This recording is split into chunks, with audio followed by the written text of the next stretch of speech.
I'm going to show you how to export or save video to the Photos app on your iPad or iPhone by updating my video intro.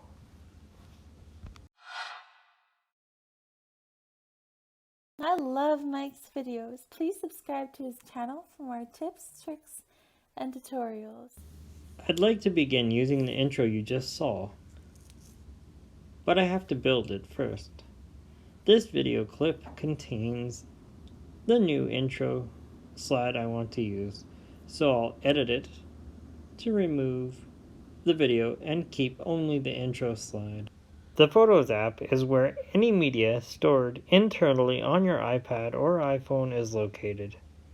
To access it, tap once in the upper left corner of the LumaFusion app and select Photos.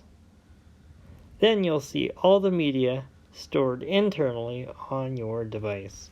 Now that my intro is put together, it's time to export it to the Photos app so that I can access it on my iPad and use it in other videos. I'm also going to put a copy on iCloud Drive so I have a backup. To do that, I'll tap the export icon and choose photos from the export destination list. While the export is happening, don't close the app or allow your iPad screen to turn off. If you do, the export will be interrupted and you'll have to do it again. LumaFusion will begin writing the movie. It may take some time depending on the length of the video. Don't exit or close the app during the export. If you do, you'll have to do it again. There's the exported file. Thanks so much for watching.